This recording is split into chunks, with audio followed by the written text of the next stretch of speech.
Well, hitting the intro was a little mistake, but here we are. It is Saturday night, and Pepper Tony, I'm late by like 30 seconds, and you are already giving me shit. Thanks, brother. Appreciate it. Thank you for coming in with Fimpst when we got I Am the Cobra in seconds. Appreciate y'all very much. And I told y'all yesterday I'd make it. I did not lie, but I did tell you it'd be a very late night stream. And not gonna lie, it looks like I got a gnarly sunburn on my nose. I was at the beach today, had a good time, and we're back for some drafts as always. So lock in, fellas. We're gonna do a couple of them, and these $2 contests are still open. What's up, Hartman? How you doing, my man? Hope you're enjoying your Saturday evening, and thank you for hopping in this late. Let's get it going. Whoop. Now it doesn't give me the fucking intro. Fucking bullshit.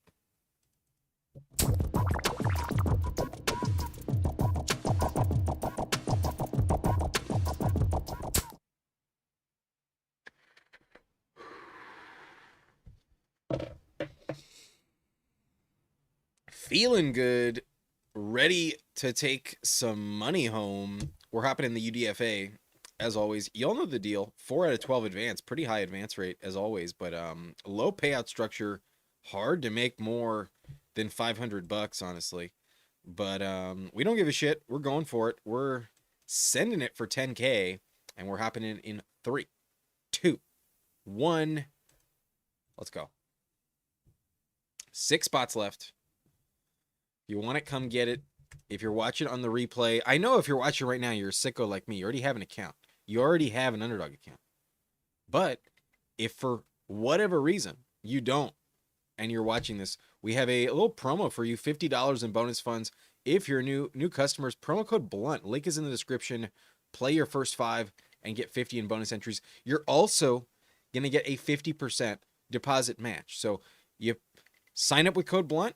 You drop $100, you instantly get an extra 50, so that's 150 in your account. And then once you play 3 of these UDFAs, you get an extra $50 in your account. So for a $6 entry, you would have still $194 in your account. 100 of that would be in bonus funds.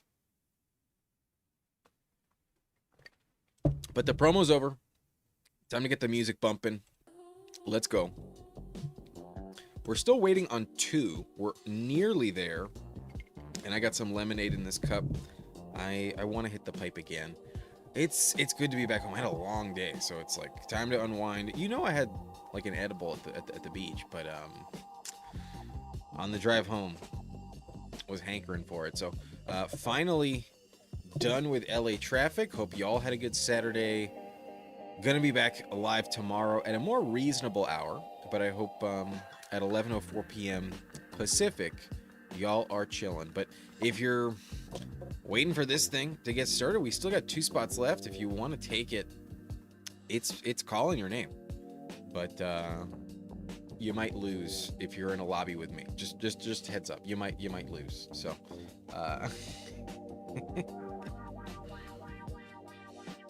We'll see what happens. But in the meantime, there was some very minor news today. Nothing grandiose or anything. I guess we'll open this in a new tab while we're waiting. But the news feed over on the NFL page, we're taking a peek at. But Dexter Lawrence dealt to Cincinnati in a blockbuster, according to RotoWire. Let's just read this out, shall we? The Bengals agreed to terms Saturday on a trade with the Giants to acquire Lawrence in exchange for the number 10 overall pick in the 2026 NFL Draft. Damn. There goes my Kenyan Sadiq to the Bengals take. Damn, that sucks. Lawrence, a 3-time Pro Bowler heading into his 29-age season, stands to ink an extension with his new team shortly. He requested a trade out of New York due to dissatisfaction with the 4-year, $87.5 million contract he previously had with them. Bummer. It wasn't enough, bro. Wow. Good for you, but oh no, you didn't like your $90 million contract. Bummer. But if you can get paid more, by all means, get it. They also have a pretty crowded defensive line, I guess. Guess maybe he wants more path to success. I don't know. I don't know what's going on with the Giants. Not the team I'm focused on too much, but appreciate you hopping in here, Keith. Excited for this thing to get going. We only have one spot left. We are so effing close to filling this UDFA, but typically this late in the night on this side of the country, that is sometimes slow to happen. But one spot left. I'm sure it'll be taken soon. But I would agree, Hartman. Giants got a pretty good pick in exchange. Their defense is kind of loaded. I mean, obviously they get rid of Dexter Lawrence, but they got a lot of good players on defense. There's a lot of good defensive linemen at the top of this draft, but then there's also like a lot of good playmakers around pick 10. So who knows? Maybe they're going to be in the market for a wide receiver. Oh, I get the 101. Fuck yes. I see some names in here, and we get the 101. Fuck yeah. Hartman in here at pick 4. I see Peppertoni in here at pick 7. There you are. It says, indicative of the draft class, don't forget Ravens were willing to trade at pick 14 as well. Yeah, very good point, Peppertoni. I would agree. There are some rather mid prospect grades across the board. Like, I guess moving through the top 50, the top 100, there's like some good wide receiver talent. There's a dearth of defensive linemen, but compared to last year, there's not that many offensive linemen, especially the year before. There were way more. The running back class was far superior last season. The receiver class is always kind of loaded. So I would say at the top, the receiver class was also better last year. But I am here on the clock, and I'll take Bijan. But in my gut, there's something telling me that Jahmyr Gibbs is actually the better click. But all kind of dependent on what happens here. But the coach speak in Atlanta, believe it or not, this is lying season, but I'm willing to put some stock into it, just given it's about a new free agent. They are talking up Brian Robinson. They are saying Brian Robinson is a very key part of what they want to do. And last year, it's not like they had a shit ton of weapons. At the moment, they have no wide receiver 2 that you give a shit about. So I could see Brian Robinson actively involved in this offense, close to 8 touchdowns like Algier had last year. And still Bijan Robinson's the RB1. But maybe Gibbs does return to what we saw when Dave Montgomery was just injured a couple of years ago. If you had Jahmyr Gibbs, the Lions RB1. Sorry for blinding you. You know what? I actually have a filter for this. It's late at night. I'm going to turn on Dark Reader. And that's all it does. That sucks. Wow, it doesn't work at all on this website. Not at all. Holy shit. That sucks. I thought I'd be doing you a favor. All right. Well, we're not going to spend too much time on it, given how late it is. Now it's working. There we go. Now it's working. I thought it was better. Okay, I configured it a little different. Let's turn the brightness and the contrast up. Yeah, contrast needs to be higher. There we go. There we go. Nice. Okay. Jahmyr Gibbs. 2024. End of season. This is what we're looking at. These 3 games where he started. David Montgomery got hurt in week 15 against the Buffalo Bills in a 48-42 loss. I remember that game. I missed it on TV because I was watching the Chargers lose to the Tampa Bay Buccaneers. I remember this game rather vividly. I watched it on the replay while I was at SoFi Stadium watching the Chargers lose. But these last 3 games, I mean, even if you count this game itself, when Dave Montgomery went down, like, let's count all 4. Fuck it. Let's do all 4. Per game stats, average result. 18 carries for 99 rushing yards, 5.5 yards per carry. He also had 6 rushing touchdowns, so 1.5 per game in this 4-game stretch. That's already up to, what would that be? 19 points on just rushing stats alone. Then you tack on 4.5 catches for another 51 yards, and then an extra 2 touchdowns, so 2 total every week on average. Doing some math here, we have 12 points a game strictly on touchdowns. We have 15 points per game strictly on yards, and then tack on an extra 2.25 on reception. So I don't think the math is that difficult to do. That's getting up to like 28 points per game right there. That's almost 30 points per game. That's fucking crazy. Maybe I fucked up by not drafting Jahmyr Gibbs. But we are back on the clock. ADP says Pickens. And I don't have a shit ton of Pickens. I prefer Nico, to be honest with you, but I also like want a piece of Dallas. I will go Rashee Rice and George Pickens. I don't have a shit ton of Rashee. He plays really well. Maybe, just maybe, the Chiefs sign a weapon. Maybe they're drafting someone. But all in all, I don't think Rashee Rice's role is going to change. The suspension risk is pretty low, and I should probably have more than 1% Rashee Rice. So fuck it. Maybe I've shipped this one down into the tank, but maybe I've shipped it where it is currently the correct decision in all 3 rounds. We got Bijan, George Pickens, and Rashee Rice. Good offensives all around, good playmakers, and maybe the Cowboys defense is better this year, and Pickens just not utilized as much, but maybe, just maybe, he's better than CeeDee Lamb once again, and we're getting a fucking steal at the end of round 2.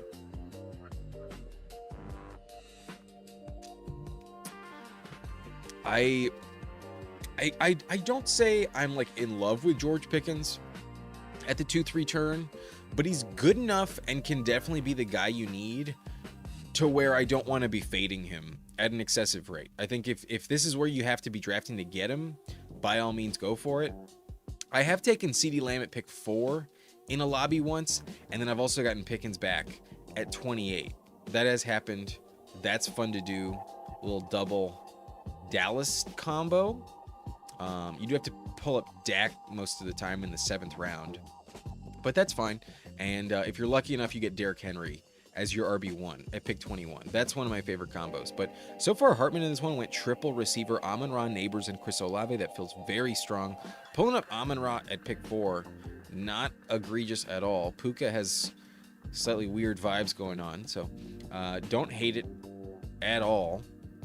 And then Pepper Tony went Achane at pick 7. Yo, you delivered, Pepper Tony. I appreciate it. Pulling him up at pick 7. Even passing on JSN. Damn. Super Beast took James Cook at pick 6.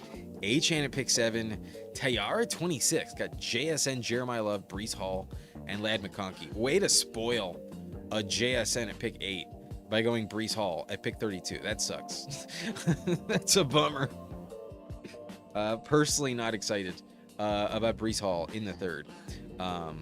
But amazing value on JSN. Even pick 8 compared to pick 5 is a massive difference. But Taylor at pick 9 with Hampton, CMC Barkley, CeeDee Lamb, Ken Walker, and then Jefferson Genty. That's not bad at pick 12. But Pepper Tony pairs Achane with Derrick Henry. I love that. Derrick Henry in this contest is my most drafted player in round 2 by a wide margin. I made a big gut call on Derrick Henry in the UDFA, whether it's the UDFA 1, 2, or 3. I'm taking Derrick Henry at an insane clip, like 40% in the 2nd round in this contest. I'm like, fuck it. We're all in. I am back on the clock here. And Travion's still there. I'm happy to go Travion at the end of the 4th. Fuck yeah. And then ADP says Mike Evans, but in my gut, I believe DJ Moore is actually more valuable this year than Mike Evans. A lot less injury concern. I think more of a floor play, but an extremely reliable one, and I think just as high upside. Like, you tell me Josh Allen locks onto him for a season. Like, when Diggs got traded there, Diggs had 1,500 yards his first year in Buffalo. Diggs was insane that season. Diggs was wide receiver 3 after being traded to Buffalo. So bet on the quarterback. I'll take Allen over Brock Purdy. Now, we're not going to get this stacking combo. Allen is already off the board, but still. I think DJ Moore has more value than Mike Evans, personally. I really do. And the team with Allen sniped us on JMO. They go Lamar at pick 55. Pepper Tony, not going to get the DJ Moore stack, but get it going bully quarterback. I like it from Pepper Tony. But what's up, Jamrock? Apologies, I neglected the chat for a little bit, but what's up, man? D-Mont is a great player. Does he have Houston's backfield to himself? I believe so. Some people still believe in Woody Marks. Woody Marks might catch some passes. I don't think Woody Marks is going to get like 5 targets a game. I think Woody Marks might get like 3.5 targets per game. Maybe like 4 carries max. And then the other 20-ish touches at running back. Like, let's say 17 carries, 3 catches. I think he is going to David Montgomery. That offensive line is bad. The offense was pretty shit last year. I still think they have woes in the red zone. I worry about some touchdown production at Dave Montgomery this year, but overall, from a volume standpoint, I think he goes fairly appropriately, usually in the 5th. Today, he goes pick 47 before Travion. I'm not in love with that, but I do think the 4-5 turn is justified and appropriate. I think it's fine. But ultimately, your question is, does he have it all to himself? I think enough where it's like reasonably, like as much as you would expect. Like, he's 29, he's getting up there in age. They traded for him, they gave him a contract extension. It's basically Joe Mixon 2.0.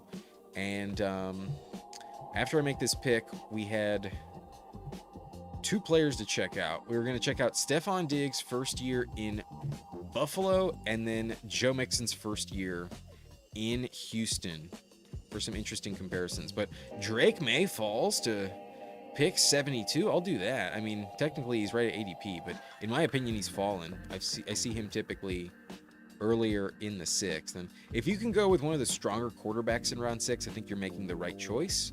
And then here, it's really fucking flat. Here, it doesn't inspire me. We could go Ramondre for like the double Patriots backfield, but ultimately, I'd just rather bet that Travion is just going to be that much better. And I'll go Alec Pierce. Minor discount, not much. Only 6 picks. I mean, we could have taken him with Drake May at 71. So 5 picks, whatever. But still, at this range, instead of reaching on someone by like maybe 20, 15 picks, I'll just take the faller. I'll take Alec Pierce, who I do think the contract deems him viable not to burn you in this range. I just don't think they can afford to not give him a shit ton of volume given the contract they just paid him. And off of the volume he just had, like 7.5, 8 targets per game, he was killing it. He was giving you a lot of really big spike weeks. He's great down the field. He's a tremendous athlete, honestly. Really underrated, maybe just because he's white, but he also played for Cincinnati. Helped them go pretty far his like last year as a senior for them. They actually made it kind of far that year. But like I said, we're going to take a look at Diggs' first season in Buffalo. He got traded there in 2020. And that year he had 166 targets, 127 catches, 1,535 yards. All 3 of those categories led the conference. Yeah, they're all in bold. So those ones led the conference. He only had 8 touchdowns, but the next 2 seasons, 10 and 11. Another 8 touchdowns his final year in Buffalo. If that's the floor for DJ Moore this year, that's fucking dope. So I think he's a smash at the 4-5 turn personally. And I would love to make the bet that even his worst year out of Stephon Diggs in Buffalo is what we'll get as a floor from DJ Moore this year. But like Diggs had 1,535 his first season there. Then he had 1,225 yards in year 2, 10 touchdowns. And then year 3 was also really fucking good. 1,429 yards, 11 touchdowns in Buffalo in 16 games.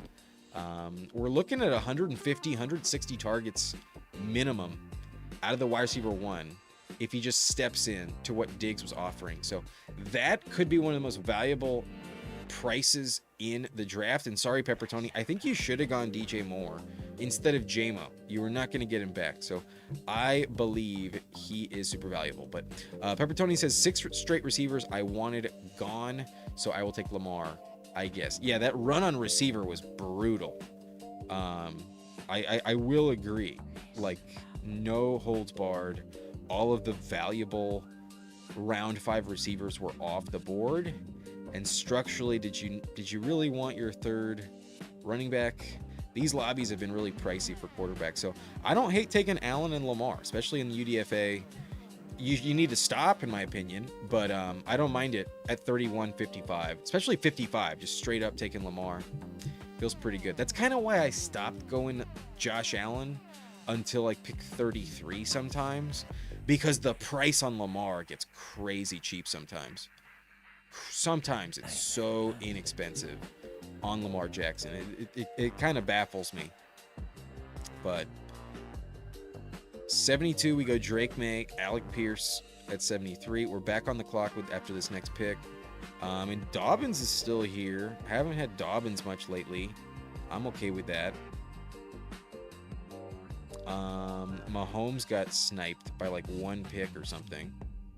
2 picks. He went there. I'll go Dobbins.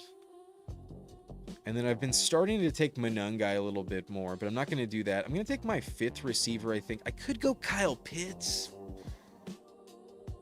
but it's not that exciting. I mean, it's all right, but I'll go Jaden Reed.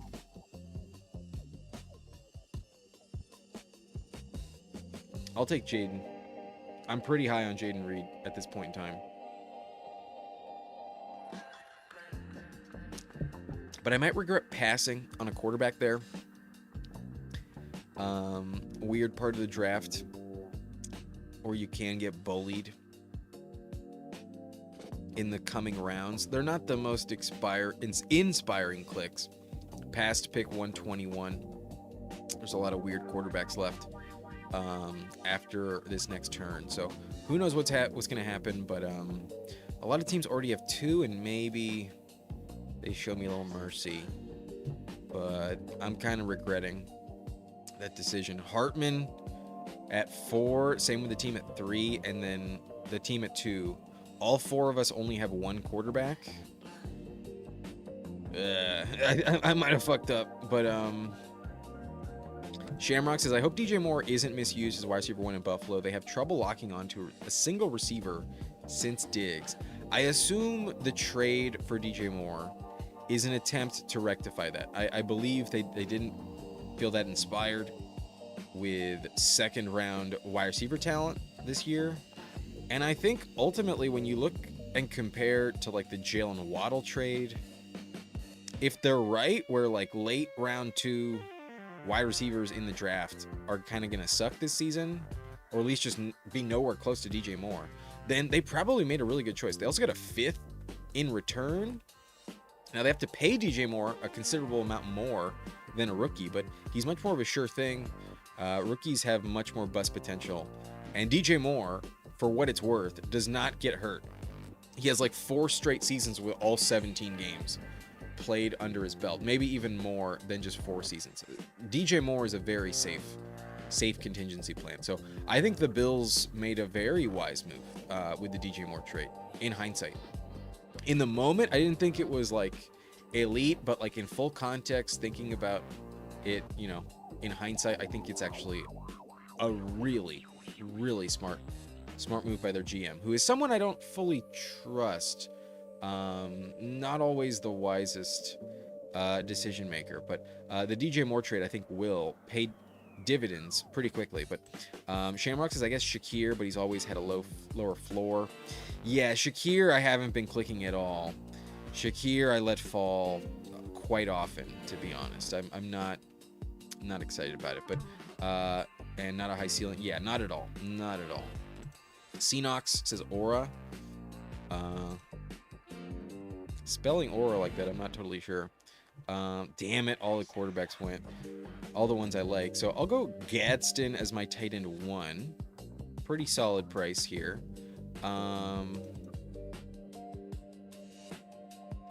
And then we have Bijan, Travion, and then Dobbins. Don't love the running back prices. I think I'm going to pause and wait.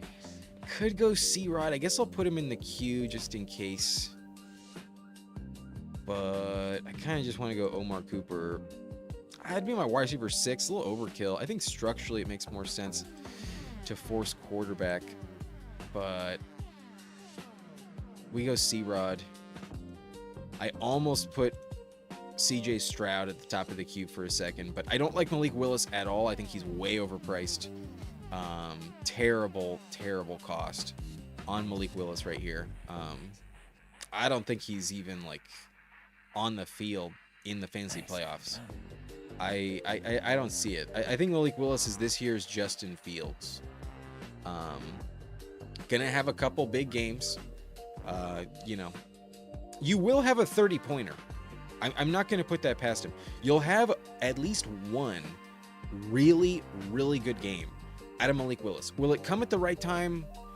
Possibly, but in my opinion, it's more likely that he is benched because the team is in full tank mode, trying to get Arch Manning or the first overall pick in next year's draft. And Malik Willis on his like $22-25 million deal is just like in the exact same fucking spot as Justin Fields next year. Like I just don't believe in it. So I think there's better quarterbacks going later. Daniel Jones went to Hartman at 124. That's a bit gut wrenching. Not gonna lie, he has Tyler Warren and Josh Downs, but usually Jones goes in like the 12th. So for him to just say fuck y'all, you're not sniping me and take him 124. Hartman was never gonna let me have him at 144. I was actually hoping for Daniel Jones. So that is unfortunate. Bummer.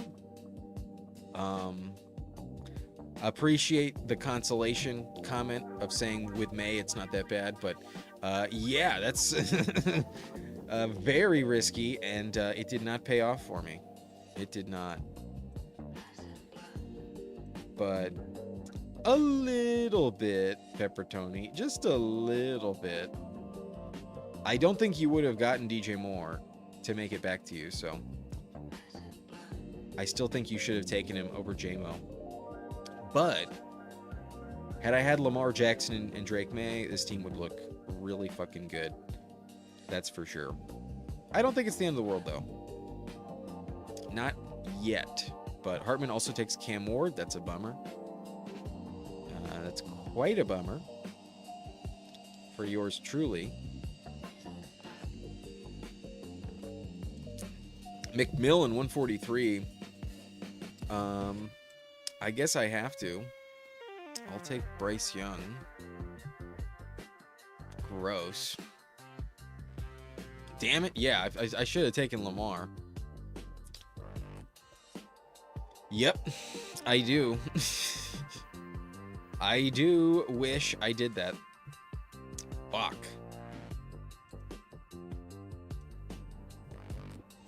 Fine, I'll go Jonathan Brooks. Actually, not. Today I'll go Keaton Mitchell. Whatever. We got 2 Chargers on this team. We have Keaton Mitchell and Aronde Gadsden. That's not bad, but yeah. Shaking my head as well. This team probably needed Lamar Jackson at pick 49. Now, should I have gone Lamar instead of Henderson or Lamar instead of DJ Moore? I think Lamar instead of wide receiver. So maybe I should have taken a running back like Etienne or Jacobs instead of Rashee Rice. Yeah, I think Rashee Rice might have been the wrong click. But you know what? If you make the final and I don't, you know how much more money you'd make if you finished in last in the final? $14. $14. So maybe this is just the combo you need. Maybe Drake May is just that good. Maybe Drake May is just that fucking good. What if that's the answer? I don't know, but I'm gonna take a rip from the pipe and think about it.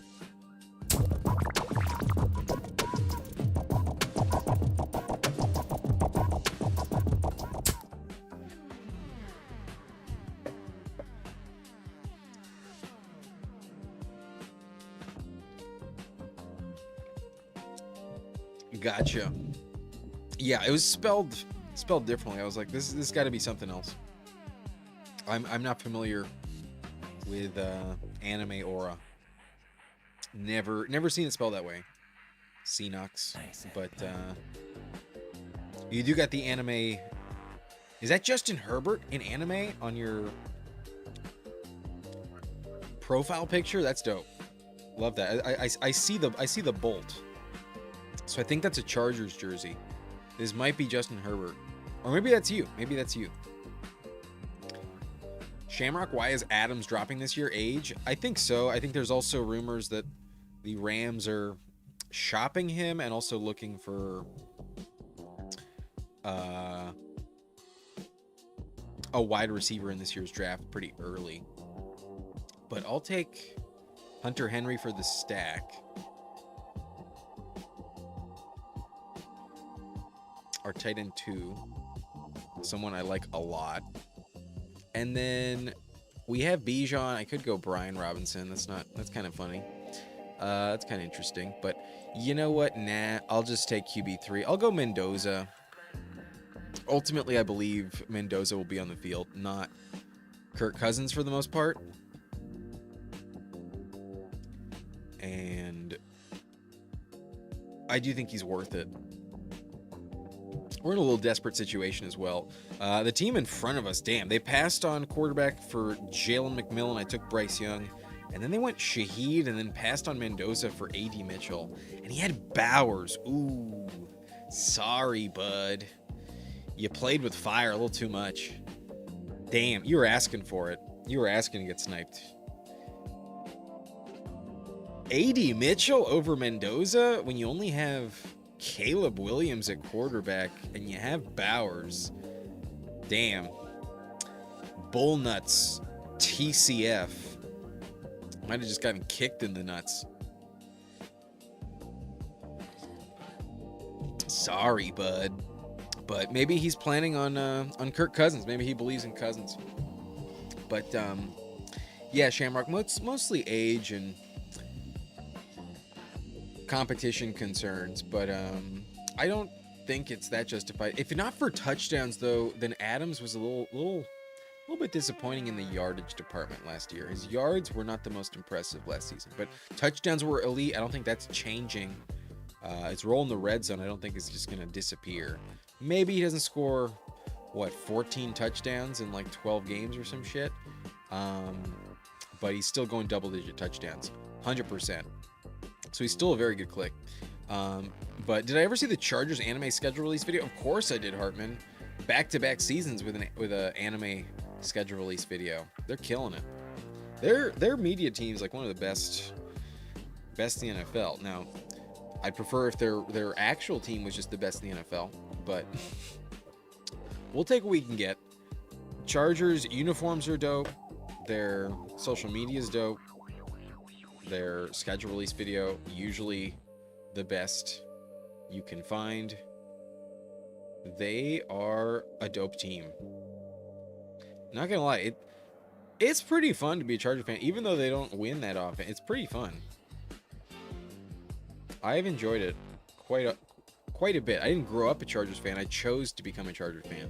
When they came here, I chose them, and it's been pretty fun seeing them grow. Like an inspiring young child.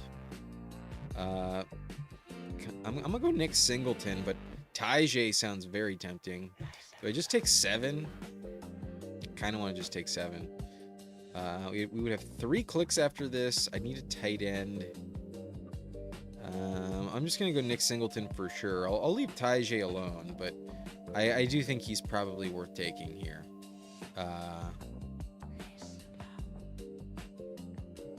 Fuck it. The receiver room's good. I'll take Tajay. Fuck it.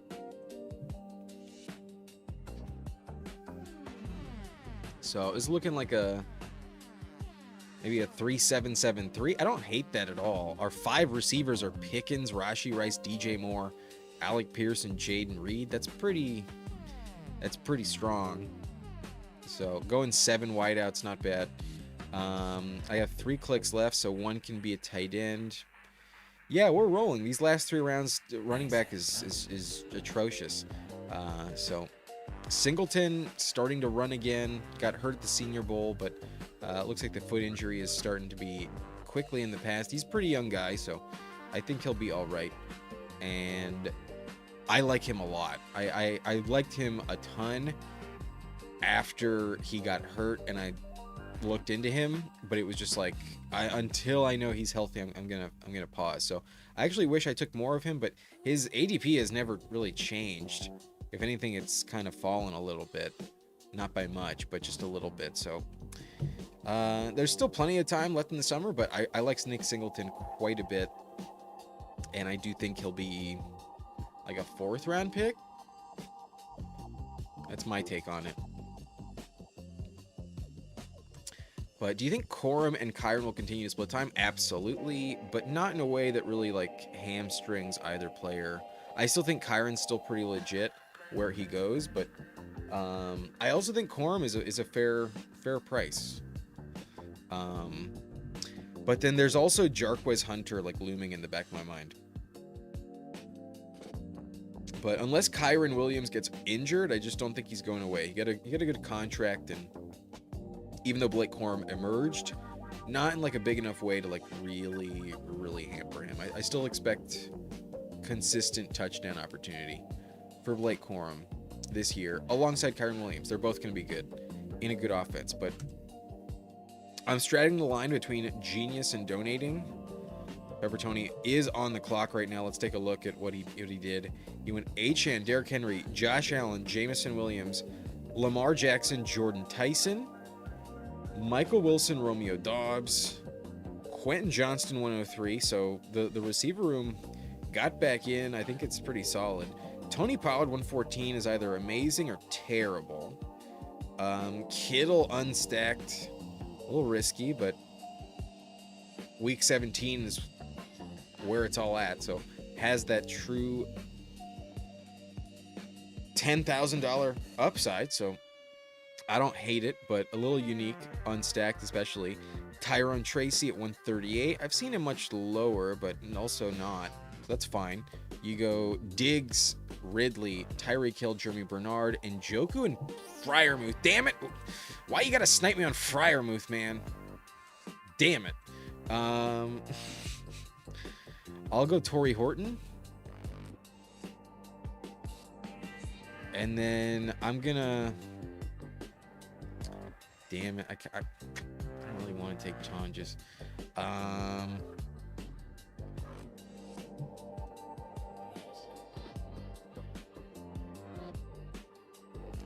Damn, even receiver dried up fast. Y'all did not fuck around. I'll go Jalen Knoll. Almost went Bryce Lance, but I'm willing to bet on the year two option. I think last year's wide receiver class was better. He was a round 3 pick, and he's replacing Christian Kirk. He's a true slot receiver. Runs a very different role than Jaden Higgins, but like for the big discount, I think he'll still be on the field quite a bit. And Tank Dell, I just don't think is like ultimately the right way to go. Tank Dell, however, I think can compete with Jaden Higgins, as odd as it sounds. Tank Dell runs out wide quite often. He's not that often in the slot. So I think Knoll is oddly in like